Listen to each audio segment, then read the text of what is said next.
The road hums beneath my feet, a vibration I can't claim. Not yet, I'm 28, and the world feels like it's been holding its breath for me, waiting for me to stumble or stand. My name is Elise Harper, and I carry a secret that's not mine to keep a truth tucked into the folds of my heart like a letter I'm afraid to open. 6 years ago, I earned my driver's license, a small victory in a life that's felt like a series of half-finished promises. But the car, a 2013 Honda CR-V, sturdy, unpretentious with a note from my grandfather tucked in the glove box, was supposed to be mine. A gift, he said, for graduating nursing school during a global crisis, a symbol of freedom, of my ability to chart my own course. But it's not mine anymore, not really. And the weight of that loss presses against my ribs, sharp and unrelenting. My grandfather, Henry Larson, called me last week, his voice crackling through the phone with a warmth that made my chest ache. "Elise, I can't wait to see you roll up in that car," he said, his pride as tangible as the summer heat in Phoenix, Arizona, where I've been scraping by. I lied, told him I hadn't gotten my license yet, a flimsy excuse that burned my tongue. He believed me, his laughter soft and trusting, and I hated myself for it. The truth, I've had my license for years. The car, though, slipped through my fingers like sand stolen. Not by theft, but by silence, by the slow erosion of trust within my own family. It started the day after Henry handed me the keys. I was 27, fresh from graduation. My nursing degree, a hard-won badge of survival. The ceremony had been virtual, a pixelated milestone in a world turned upside down. Henry drove from his home in Tucson to our cramped apartment in Phoenix, where my parents, Margaret and Paul Harper, waited. He parked the CR-V in the lot, its silver paint gleaming under the desert sun. "Elise, you earned this," he said, his hands trembling slightly as he pressed the keys into my palm. His note, written in careful slanted script, read, "So you can go wherever your heart takes you on your own terms." I cried, then not just for the car but for the belief he had in me, a belief I wasn't sure I deserved. The next morning, Margaret, my mother, mentioned the registration. "We'll need to sort out insurance first," she said, her voice calm, practical, the way it always was when she wanted to sound reasonable. I nodded, trusting her. "Paul," my father chimed in, his eyes on his phone. "It's just paperwork. Elise, don't worry." But paperwork turned into repairs, then emissions tests, then a vague backlog at the DMV. Each excuse layered over the last, a wall built brick by brick. When I asked, Margaret would say, "We're keeping it safe," and Paul would mutter, "It's not going anywhere," without looking up. Months passed and the car vanished from their parking spot. I visited once unannounced and found the space empty. Neither of them mentioned it, and I didn't ask. I told myself I was overreacting, that I was too young, too broke, too unsteady to handle the responsibility. I was temping at clinics, applying to hospitals across Maricopa County, sharing a one-bedroom with a roommate who ate my leftovers. A car felt like a luxury I hadn't earned. But then Henry invited us to his place for a family barbecue, a Father's Day tradition. "I'm firing up the grill, making my prickly pear cobbler," he said, his voice bright with anticipation. "Can't wait to see my girl behind the wheel." My stomach twisted. I hadn't been back to Tucson since graduation, since I saw my name on the title he'd signed. "Will Margaret be there?" I asked, my voice barely above a whisper. He chuckled. "Of course, it's not a Larson barbecue without someone bringing that sad fruit salad no one eats." I agreed to come, not out of eagerness but necessity. I needed to see the car to know if it was real, or if I'd built it up in my mind, a monument to my own stubborn pride. I took a Greyhound from Phoenix to Tucson, clutching a store-bought pecan pie, wearing the same floral dress I'd graduated in. The desert stretched endless outside the bus window, cacti standing sentinel under a sky too big for secrets. Henry's house smelled of mesquite smoke and roasted chilies, a memory I hadn't realized I'd been carrying. He stood on the porch, his collie Daisy wagging at his feet. "Elise," he called, his smile wide enough to bridge the months we'd been apart. He didn't ask about the car. Not yet. I stepped onto the gravel path, waved back, and avoided the driveway. I wasn't ready to know if it was there. Dinner was a blur of grilled carne asada and tamales. The table crowded with cousins, aunts, and uncles. Henry raised his iced tea, his voice carrying over the chatter. To Elise for making it through, and to that car, may it take you far. The table stilled, forks paused, midair. A cousin smirked, another coughed. My heart plummeted. I stared at my plate, searching for words that wouldn't come. Before I could speak, Margaret, in a turquoise blouse, dabbed her lips and smiled. "Oh, Dad, that's sweet." Elise decided it was too much to handle right now. "We're just using it for errands, no big deal." Her voice was smooth, practiced like she was explaining away a spilled glass of wine. She looked at me, her eyes daring me to contradict her. I froze. Her words weren't just a lie. They were a theft. Not of the car, but of my story. Henry nodded, puzzled but trusting. "As long as it's being used," he said, sipping his tea.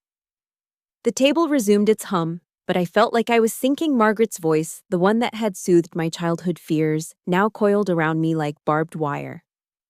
I'd heard that tone before at 16, when she explained away my missed curfew to a neighbor, making me sound reckless. I pushed my food around my pulse, hammering. I'd checked the insurance months ago. The policy was under Margaret's name. The DMV clerk had confirmed it. Margaret Harper is the registered owner. She'd said, her tone implying I was the one confused. I hadn't told Henry. I didn't want to shatter his pride in me, to make him think he'd chosen the wrong person to trust. After dinner, while the others cleared plates and laughed by the grill, I slipped to the backyard's edge, my phone heavy in my hand. A folder labeled Proof held everything: mud, DMV letter unanswered, emails, the insurance rejection, and a voice memo from 3 months ago recorded in my parents' kitchen. "Elise, that car." Margaret's voice sharp. "You're not ready for that kind of freedom. Let us handle it. You'll thank us later." My hands shook, not with fear but with a clarity I hadn't allowed myself to feel. They hadn't taken the car because I couldn't manage it. They'd taken it because I could, and that threatened the control they'd always held. The garage was dim, smelling of motor oil and desert dust. A sliver of sunset cut through the window, illuminating the CRV, polished and tucked behind a stack of lawn chairs. I approached it like a relic, my fingers grazing the door handle. It was unlocked. I slid into the driver's seat, the leather cool against my skin. The seat was too far back. Margaret's preference, not mine. I didn't cry. I just sat, letting the silence wrap around me. This wasn't about a car, it was about trust, about the story they'd rewritten to keep me small. I closed the door and stepped back into the house, ready to reclaim what was mine. I stepped back into Henry's house, the screen door creaking behind me, a sound that felt like a hinge between what was and what was coming. The air inside was thick with the lingering scent of mesquite and the faint sweetness of prickly pear cobbler. But the warmth of the barbecue had faded, replaced by a tension I could feel in my bones. I found Henry in the den, alone, his silhouette framed by the soft glow of a lamp.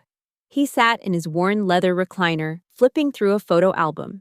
Daisy curled at his feet, her tail thumping softly against the rug. Each turn of the page seemed deliberate, as if he were searching for something he'd lost. I hesitated in the doorway, my heart pounding, not from doubt, but from the weight of what I was about to do.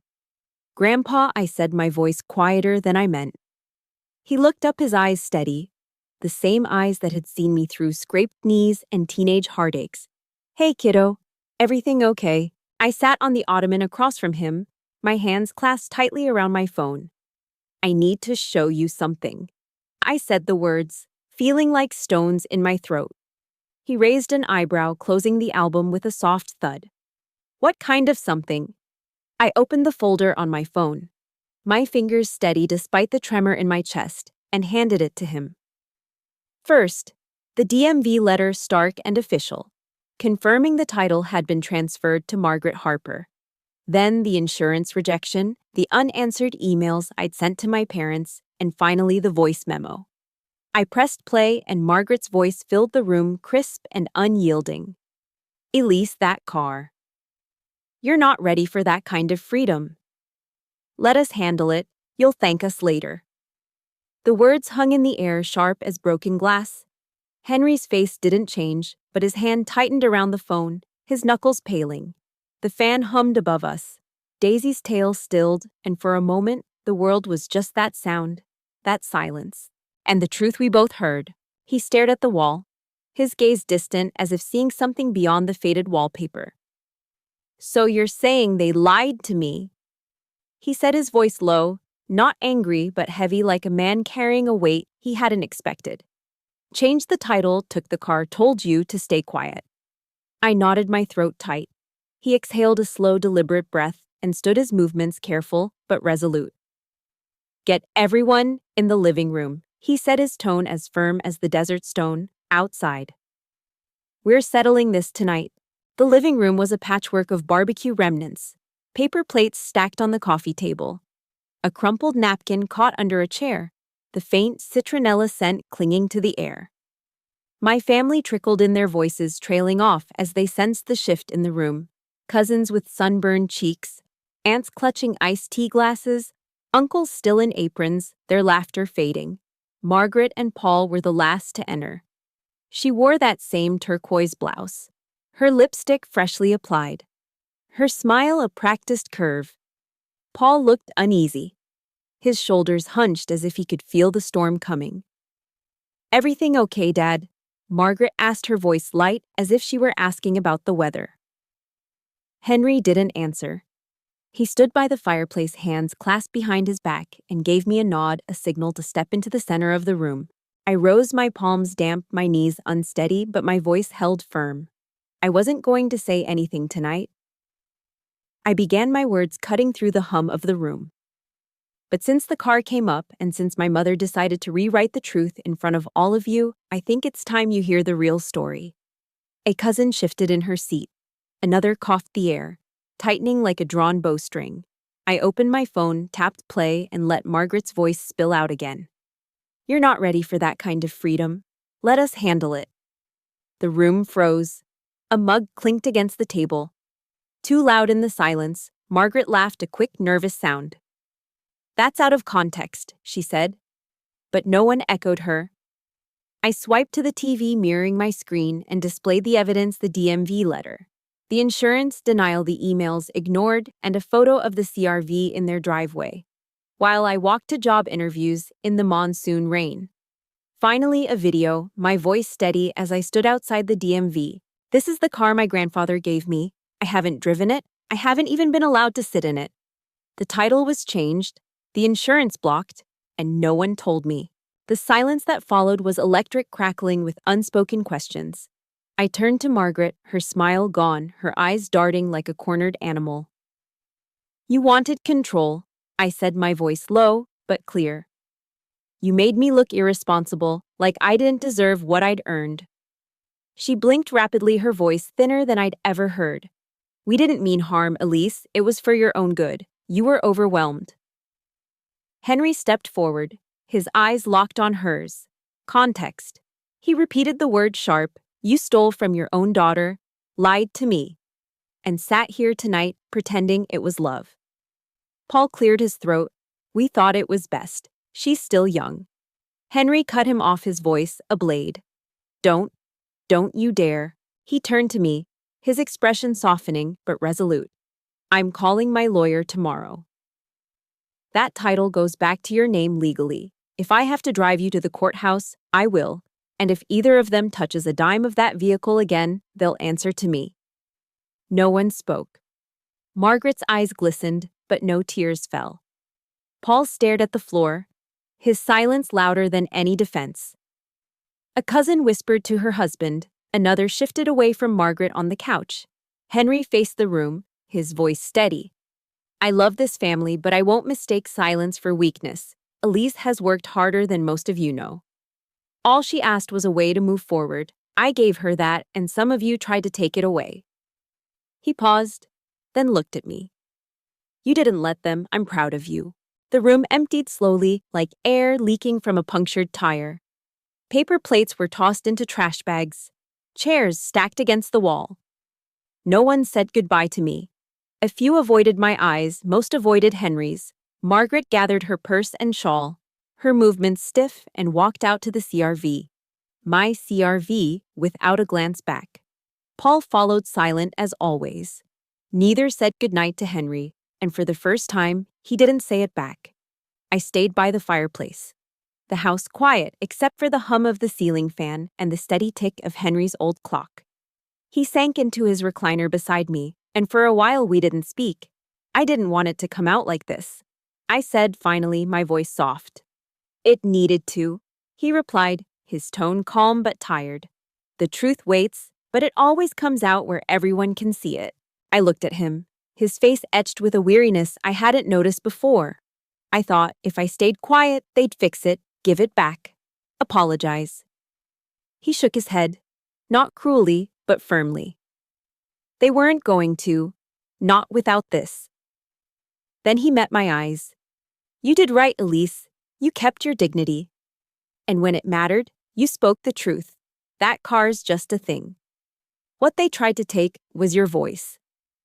I didn't know how to respond. I'd spent months blaming myself for not fighting harder, but sitting here, I realized I'd waited not out of fear, but hope.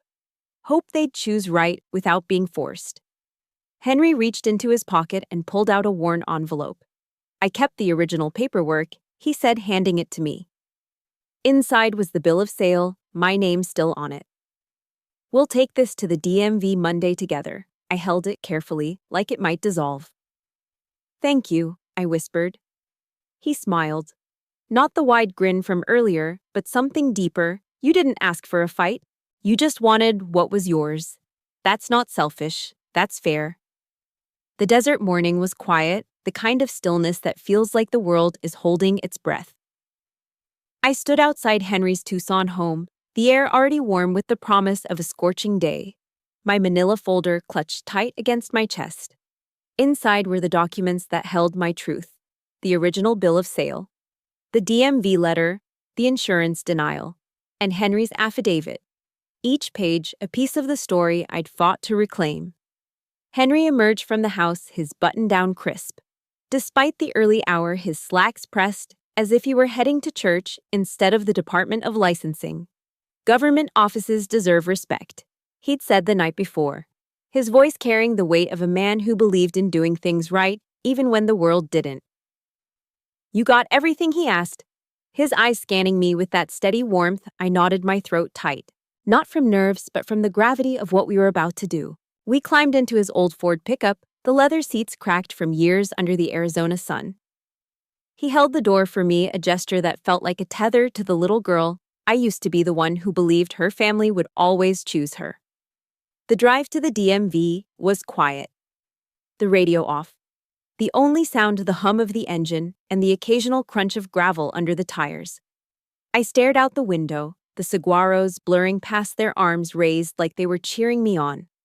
I wondered if Margaret and Paul were awake, yet if they'd spoken after leaving the barbecue. If they'd felt the weight of their own silence. I didn't want their apologies anymore.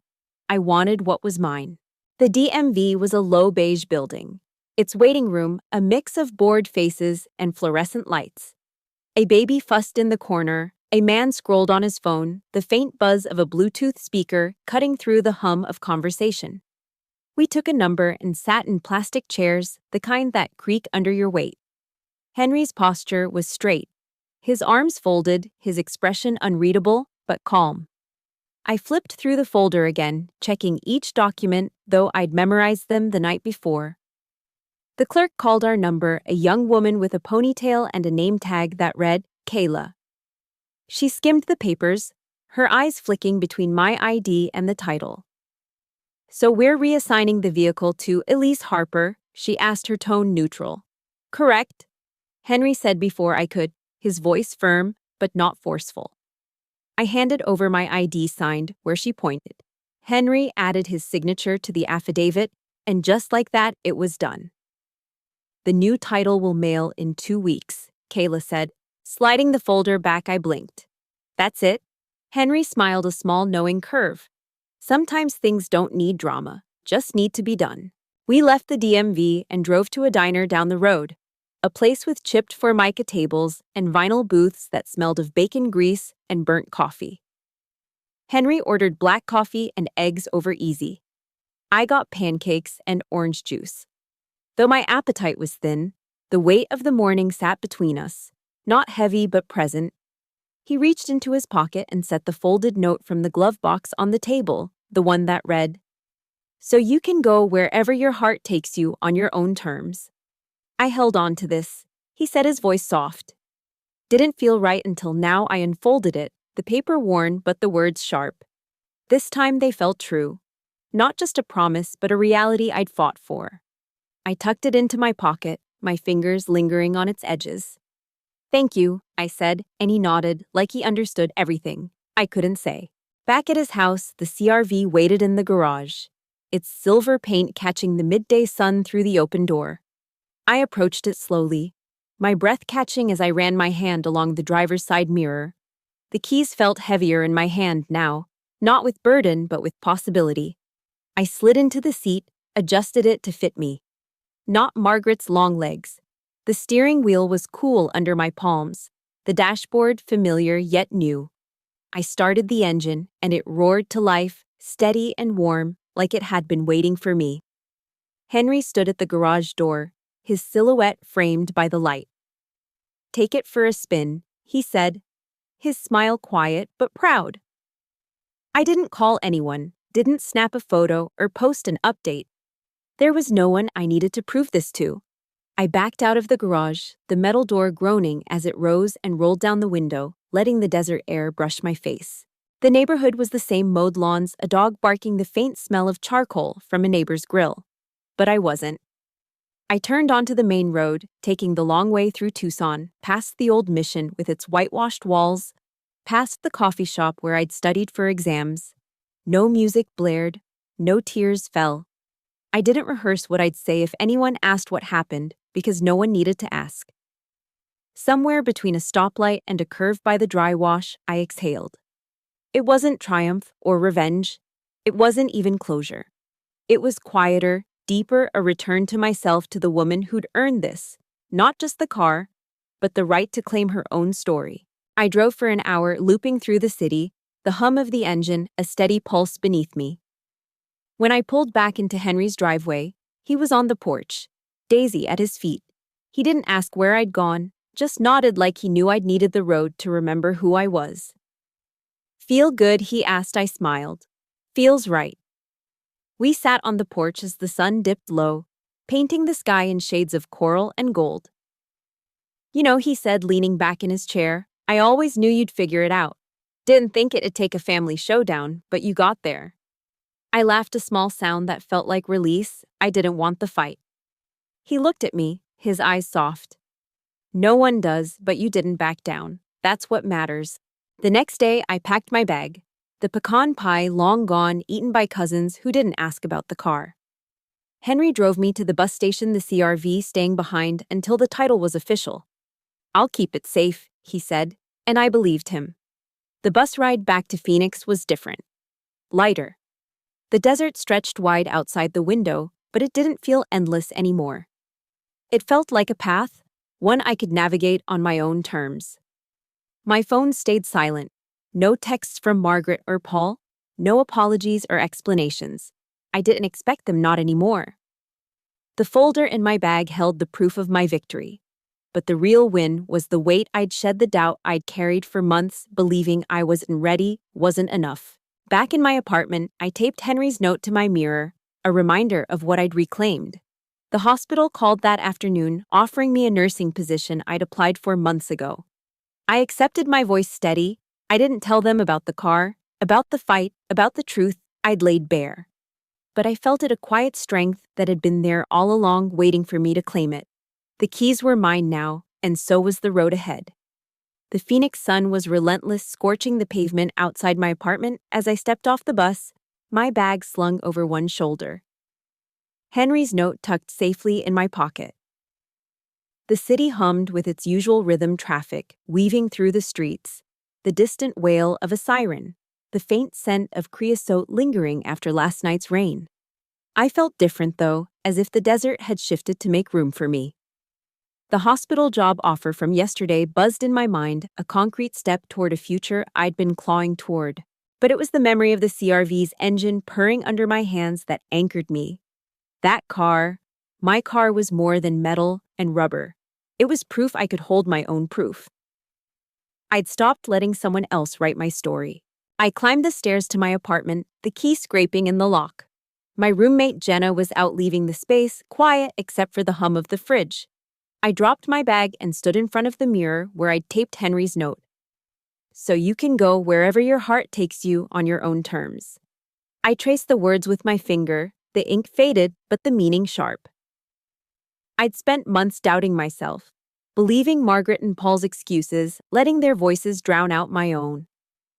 But now with the title being processed and Henry's promise to see it through, I felt a clarity I hadn't known I'd lost. I wasn't just reclaiming a car. I was reclaiming the part of me they'd tried to erase. My phone stayed silent. No calls from Margaret, no texts from Paul. Their absence was louder than any apology could have been. I didn't need their words now. I'd heard enough in the lies they'd spun at the barbecue in the voice memo that still echoed in my head. You're not ready for that kind of freedom, Margaret had said, her tone so certain, so maternal, it had almost convinced me. Almost, but the truth had a way of cutting through sharp and clean, and I'd wielded it in front of everyone. The memory of that night. Henry's steady voice, the room's stunned silence. Margaret's faltering smile felt like a wound and a victory, all at once. I sat at the kitchen table, a thrift store find wobbling under my elbows, and pulled out my laptop. The hospital's offer letter was in my inbox, formal and full of promise. A full-time nursing position at a trauma center in Tempe. Starting in 3 weeks, I'd applied for it during a late-night shift at a walk-in clinic fueled by coffee and desperation. I hadn't expected a callback, let alone an offer, but there it was. A door opening when I'd thought they were all locked. I typed a quick acceptance, my fingers steady, and hit send. The future felt tangible now. Not a vague hope, but a road I could drive.